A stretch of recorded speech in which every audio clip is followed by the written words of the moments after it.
Hey, 42 here. Did you know that the London Underground has its own species of mosquito that has evolved completely differently to its surface-dwelling cousins?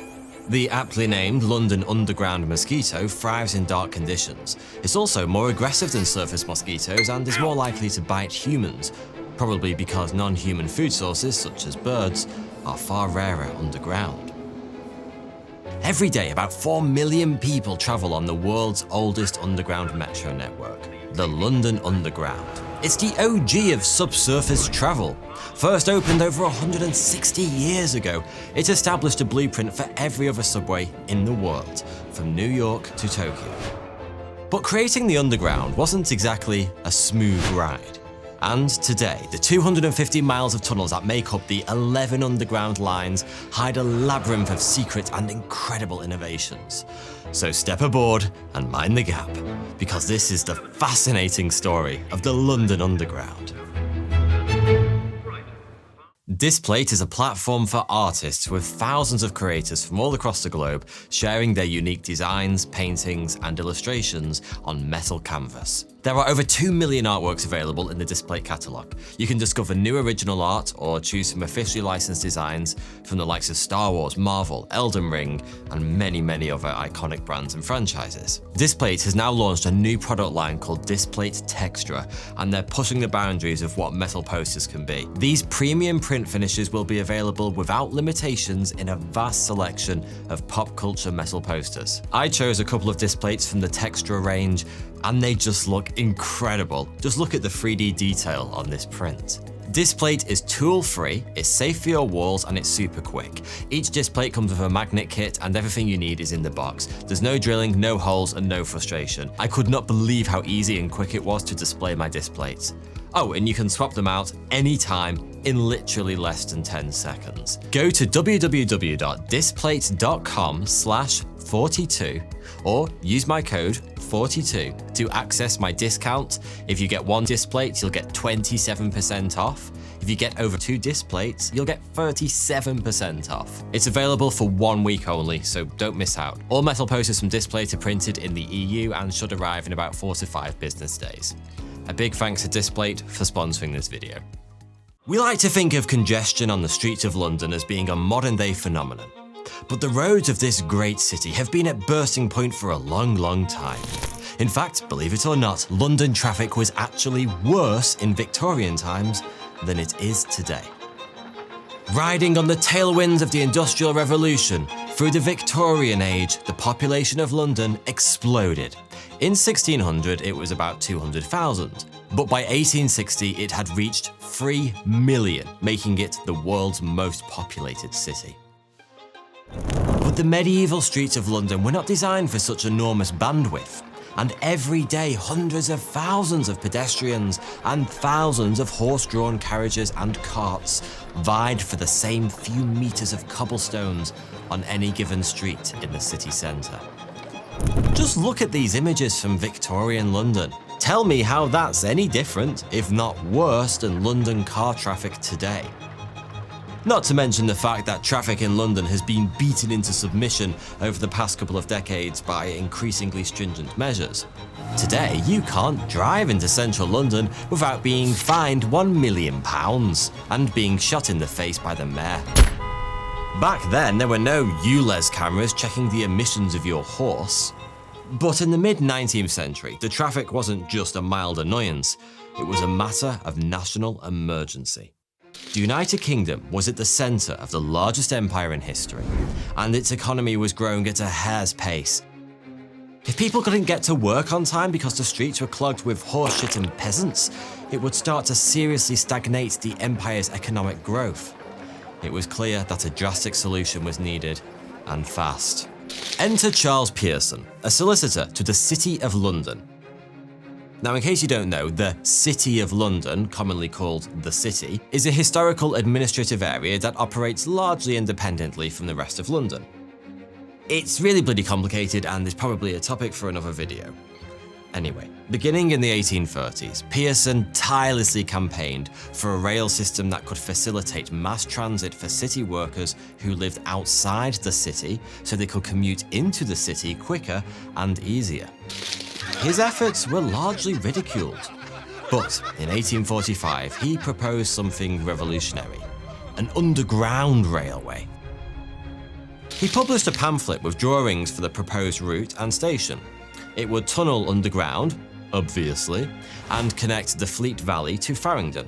By the way, if any Londoners are watching and wondering where the hell Fleet Valley is, it was the valley of the River Fleet, which used to run through London streets until it was covered up in the late 1800s.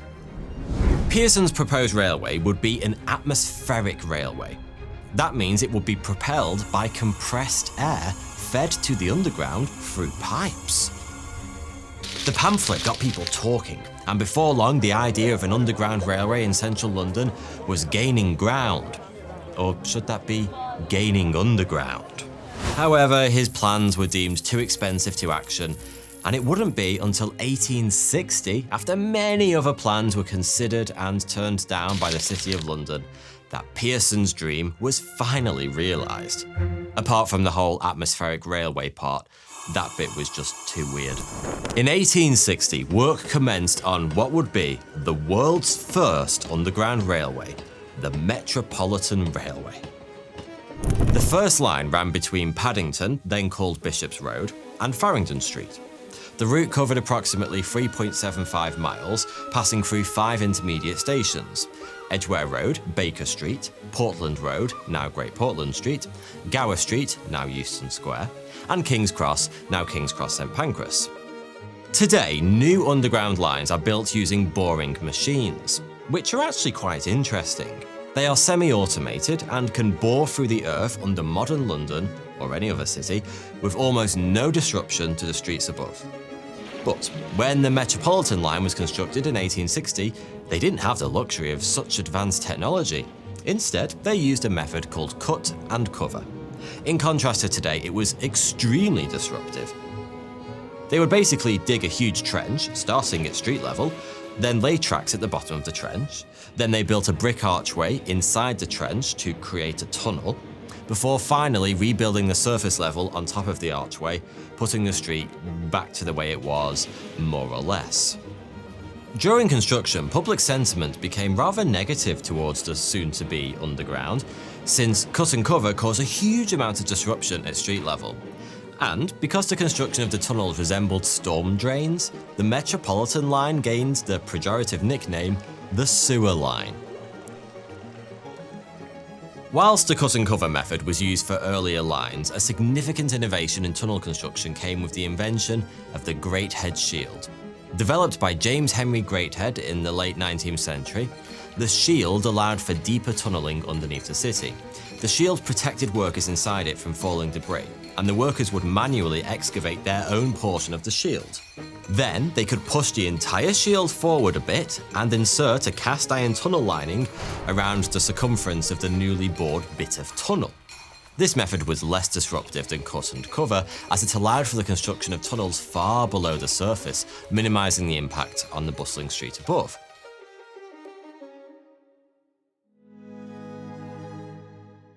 Now, as you probably know, Victorian architecture was heavily ornate, but these new tunnels were extremely plain and utilitarian when they were built. So in order to quell public backlash towards the underground, a decision was made early on to include decorative elements in the stations to appeal more to the Victorian palate, including ornate ironwork and brickwork. But the aesthetic design of the underground didn't truly kick into gear until the early 20th century, when architect Leslie Green was appointed to design several stations currently under construction for 3 brand new underground lines for the Underground Electric Railways Company of London as part of a huge expansion of the network.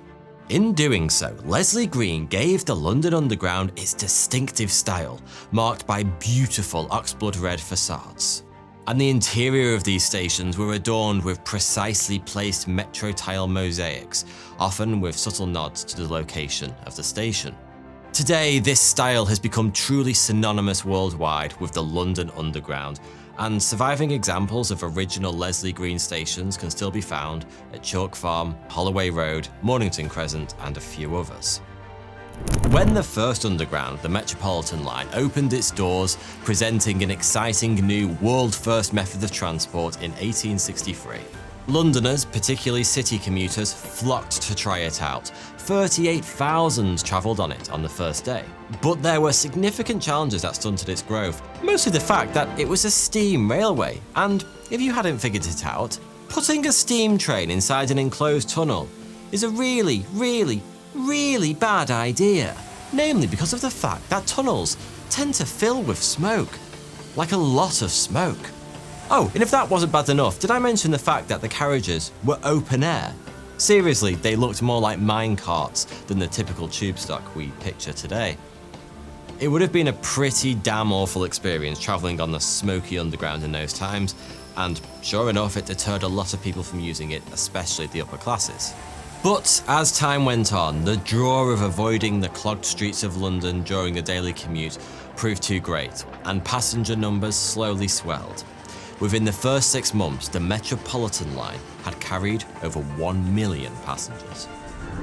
The result was a marked increase in productivity and economic growth of the city.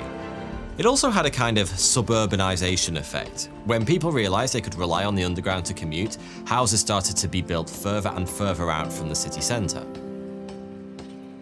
As the underground massively expanded between the period of the first Metropolitan line and the First World War, these effects, along with passenger numbers, only grew exponentially. Those prosperous 50 years saw the opening of the District Railway in 1868, the Inner Circle in 1884, now part of the Circle Line, the City and South London Railway in 1890, now part of the Northern Line, and the Central London Railway in 1900. And then in 1906 and 1907, 3 lines opened in quick succession, with stations designed by the aforementioned Leslie Green. These were the Bakerloo Line, Great Northern Piccadilly and Brompton Railway, and Charing Cross, Euston and Hampstead Railway. By the start of World War I in 1940, the Underground had grown into a vast network, encompassing over 170 miles of track and more than 180 stations, carrying hundreds of thousands of passengers each day. It had truly become the lifeblood of the city, ferrying workers, residents and visitors across London with unprecedented speed and ease. All this expansion wouldn't have been possible if the Victorians didn't ditch their beloved steam engines and go electric. As we've discussed, there were huge public health and safety issues associated with underground steam railways. So, the aforementioned City and South London Railway, finished in 1890, was the first electric line to be built. One fundamental advancement that enabled this was the adoption of a new 4-rail DC electrification system. This system uses 2 power rails and 2 running rails, which also serve as the return. It was chosen over the more common 2-rail approach due to the need to minimize electrical interference with the city's existing electrical infrastructure. London has a dense network of underground service pipes and telephone cables, and the iron tunnel liners required a system that reduced earth leakage current, which could have caused corrosion or seriously disrupt communications. As a bonus, this new system allowed for the precise detection of train positions. Early on, the need for effective ventilation was evident, especially inside the steam-powered lines. So ventilation shafts were built to vent smoke and stale air. But even with the introduction of electric trains, there was a major heat problem. Deep sections like the Northern Line regularly exceeded 30 degrees Celsius during summer. For a long time, fans were strategically placed along the tunnels in combination with ventilation shafts to draw more air out of the underground. But later on, newer stations got underground refrigeration systems. The Bakerloo and Piccadilly lines, for example, have station-level air extractors. Interestingly, old lift shafts in disused stations, such as the British Museum station on the Central Line, have now been repurposed as passive ventilation ducts. And if you take a stroll around London, on the surface, you'll pass secret London Underground ventilation shafts quite frequently, and you probably would never notice unless you knew what to look out for. For example, in the 1970s, this classical-looking structure mysteriously popped up in Gibson Square, Islington. Many people don't know that it's a ventilation shaft for the Victoria line that passes directly below. It was built with a classical styling, so it wouldn't stand out too much amongst all the other old shit in London. And if you are someone who appreciates a good shaft, you'll also like this stunning erection tucked away in Park Square just below the Regent's Park. It provides ventilation for Regent's Park Station. You're probably already familiar with Wellington Arch on the corner of Hyde Park, but you might have missed its inconspicuous grille hidden just behind the two columns on the left side of the arch. There's actually a massive ventilation shaft inside the left chamber of the structure. Many people who know about this shaft think it provides ventilation to the London Underground, but it actually doesn't. It's there to ventilate car fumes from an underground road tunnel directly below. The Underground had proved itself at carrying millions of people across London, so it wasn't long before people started to ponder, could it carry other things too? In 1927, Britain's National Postal Service, Royal Mail, established Mail Rail, a specialist underground railway dedicated to the transportation of letters, parcels, and other assorted bits and bobs. This wasn't just a case of stuffing a few boxes of mail into a spare carriage of existing passenger tube stock. Royal Mail had special purpose tunnels built that were narrower than existing tunnels and used a smaller gauge track, measuring only 2 feet wide. To complement this unique track, they built special rolling stock. Mailrail used compact, unmanned, automated electric trains that maintained a steady pace of about 35 miles per hour. Spanning from Paddington to Whitechapel, there were 8 stations along the route, each of which was strategically located under key postal sorting offices. It very quickly became a vital artery for the flow of information and goods below the streets of London. At its peak, Mailrail transported 4 million letters and parcels every day. Mailrail operated for 76 years, until ceasing operations in 2003 due to Royal Mail claiming that vastly reduced letter volume had made it 5 times more expensive to continue running Mailrail compared to mail vans above ground. But not everyone agreed with this decision, since shutting it down resulted in a huge amount of additional road traffic on the streets of London, increasing pollution and congestion. In 2017, part of the mothballed Mailrail network was transformed into a museum, where visitors can now take a ride in the tiny carts. By the early 1900s, the London Underground had solidified its place as London's most important artery. There was no going back now. The city relied on it, and every day hundreds of thousands of Londoners travelled through the network to commute and go about their daily lives. But a dark shadow was on the horizon. In 1914, the Great War broke out, and it would test the London Underground in very unexpected ways. As the war effort intensified, many of the Underground staff were called to serve, leaving a shortage of skilled workers to keep the trains running. Nevertheless, nobody could have foreseen just how important it would become. Because during the air raids, when huge German hydrogen-filled Zeppelins pummeled the streets of London, underground stations became life-saving bomb shelters. Just imagine this. Thousands of Londoners crammed into the deep tunnels, seeking refuge, all the while having no idea if their homes above would still be there when they emerged. At the peak of the raids, around 300,000 people sheltered in the Underground each night. It wasn't just a place to hide, it became a sanctuary and a second home. Some stations even set up makeshift schools and libraries to keep kids occupied. After the Great War, there was a great amount of rebuilding needed, mostly to the stations above ground. But not long after these works were completed, a new horror hit London that made the aerial attacks of World War I seem like child's play. The Blitz of World War II. From 1940 to 1941, London faced relentless bombing by the German Luftwaffe. The London Underground once again transformed into a vital refuge. This time they were fitted out with more semi-permanent resources such as bunks. Such shelters like those at Goodge Street and Clapham South were designed to house up to 8,000 people. But the Blitz wasn't just a test of the resilience of Londoners, it was a test of the resilience of the Underground itself. Despite sustaining significant damage, the system largely continued to operate. Engineers worked tirelessly to repair bomb-damaged sections, ensuring the flow of trains and the safety of citizens. During this time, the Underground also provided safety to some rather precious items.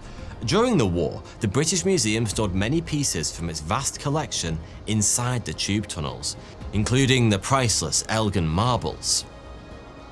Despite all these efforts, the Underground wasn't immune to tragedy. On the 3rd of March 1943, at Bethnal Green Station, during an air raid siren, a woman tripped on the stairs, causing a massive human pileup. Tragically, 173 people were crushed to death, marking one of the darkest days in the history of the London Underground. But the Underground didn't just provide refuge for civilians. In 1907, Down Street Station was opened on the Piccadilly line. It closed in 1932 due to a lack of passengers. However, it played a critical role during World War II, as it was secretly repurposed as the central command station for all of Britain's mainline railways.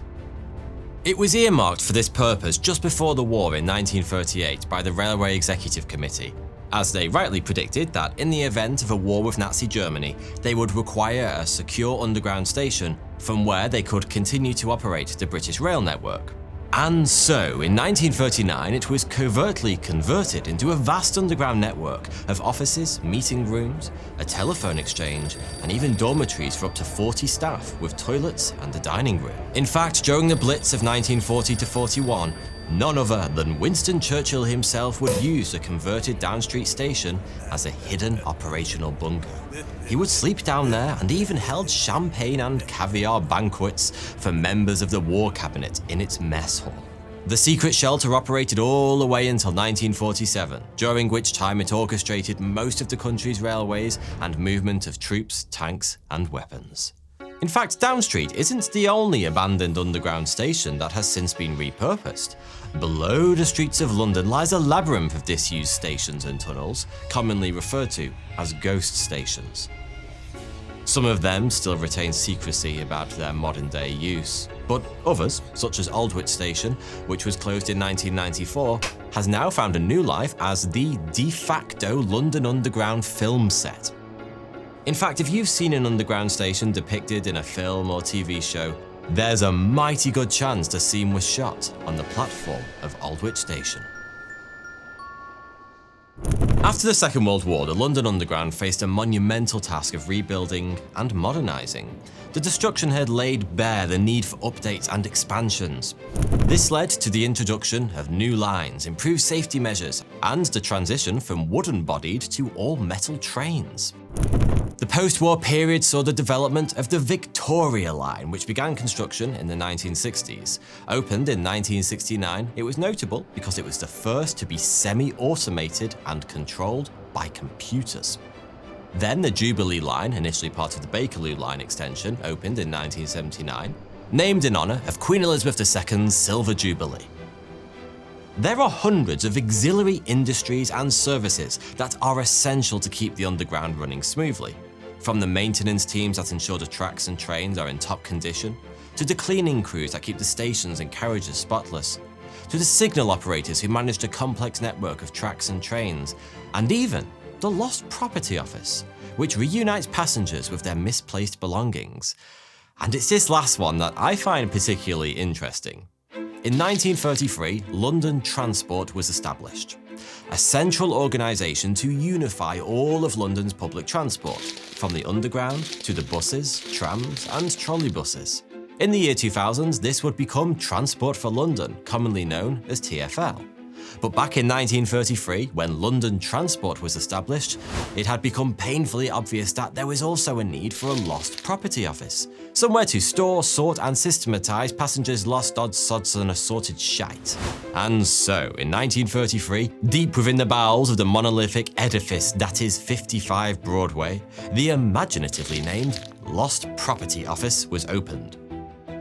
Eventually, it moved to 200 Baker Street, where it can still be located today.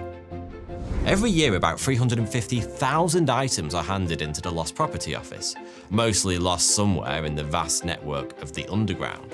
Items that remain unclaimed after 3 months are often donated to charity or auctioned off, with proceeds going back into the transport system. The most commonly lost items are umbrellas, with around 12,000 handed in annually, followed by bags, wallets, and mobile phones.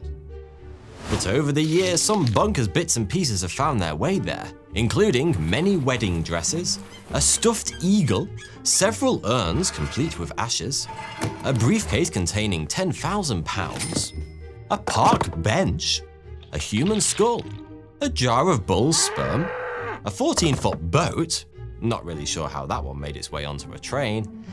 And yes, in case you were wondering, even a kitchen sink. One of the most practical adaptations that the London Underground made in its formative years was designing a robust and easy-to-follow map of its complex and rapidly growing network. As you can see, the original maps attempted to represent the geographical layout of the lines and stations accurately. And at first glance, they appear to be easy to follow. Perhaps even more so than the modern version, you might think. But even back then, tube operators could spot trouble on the horizon. This system of favouring geographical accuracy over efficiency would quickly become overwhelming and start to look like a spaghettified mess as more and more lines were added in future decades.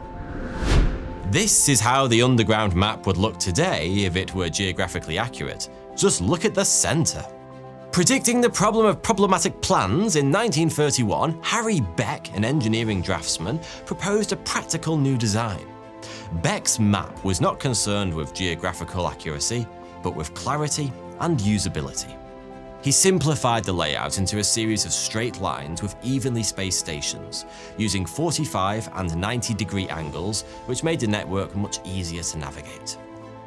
Beck's map, introduced to the public in 1933, was initially met with some resistance due to the fact that it made London look really f***ing weird and all a bit alien to those who knew it well. However, its intuitive design quickly won over commuters, who, after using it, found it much easier and quicker.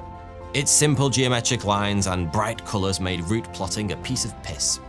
This design principle has been so effective that it remains largely unchanged even today, over 90 years later, and has influenced transit maps worldwide. It has also become part of the cultural fabric of Britain itself, inspiring everything from merchandise to adverts to the aesthetics of the City of London itself. Despite its storied success, the tube map is not without its critics. One common criticism is that it can be misleading regarding the actual distances between stations. For example, stations that appear close together on the map can be quite far apart in reality, and vice versa. A case in point is Covent Garden and Leicester Square stations, which are actually just under 300 metres from each other, and it takes about 2 minutes to walk from one to the other, which sometimes makes it quicker to walk than to catch the tube. Conversely, Canary Wharf and North Greenwich on the Jubilee line seem relatively close on the map, and you might think you could take a quick jaunt across the river somehow. But in reality, it would take you 1.5 hours to make that journey on foot, yet the same journey is just 2 minutes on the tube. The London Underground was a very risky experiment all the way back in 1860. With no prior precedent, it was a plunge into the unknown, pulling apart the proud streets of Britain's primeval capital, pondering if it would prove practical. But you don't need me to tell you how much of a success it truly was. Even if you've never stepped foot over the gap onto one of its carriages, you know of the London Underground from endless films, TV shows and stories. Call me biased, but I don't think any other public transportation system in the world has as much cultural reach and influence. When other global capitals started to face the problem of overcrowded streets in the 20th century, every single one of them turned to London for the blueprints. The New York City subway was opened in 1904 to combat crippling traffic on the city streets above. And when city planners were designing the first lines in NYC, they studied how they did it in London, and they began with the same cut and cover method. The famous Paris Metro also used cut and cover when it was built in 1900. And designers took influence from London Underground's aesthetics when deciding to use a standardized and cohesive station design. Then Tokyo and Moscow soon followed with their own versions in 1927 and 35 respectively. It may have inspired countless copies, but the original London Underground never stopped innovating. For a century, fares were collected manually by ticket clerks at station entrances. Passengers had to purchase paper tickets from ticket booths and hand them to inspectors to gain access to the platforms. It was cumbersome, time-consuming, and prone to fare evasion. But in 1964, the London Underground introduced automatic fare collection gates, first installed at Stamford Brook Station. They used magnetic stripe tickets that could be read by machines. Further advancements over time eventually led to the widespread adoption of the iconic Oyster card in 2003. a contactless smart card that allowed passengers to simply tap in and out with electronic readers. And of course, back in 1969, the aforementioned Victoria line was the first underground line in the world to be automated, although a driver was still present in the cabin to watch out for hazards and handle emergency situations. The introduction of automatic trains, which was soon expanded to 6 other lines, vastly improved the frequency of trains. In fact, the Victoria line is the second most frequent train service in the world, with only 100 seconds between trains, narrowly beaten by the Moscow Metro with a train every 95 seconds. So, the next time you step onto the tube, remember that you're not just embarking on a journey across London. You're riding through a living museum of human ingenuity, where every tunnel, train and tile is a testament to a timeline of progress, adaptation and resilience. You may be asked to mind the gap, but the real gap that was bridged was from a congested Victorian street of carriages and horse shit to a seamless and modern mass transit system so innovative that almost every developed nation sought to copy it. At times, the London Underground can be crowded, hot and stressful, but it's also something that we should be incredibly proud of, because it makes the city above so much more enjoyable for all. So enjoy the ride and just watch out for those bloody mosquitoes. Thanks for watching.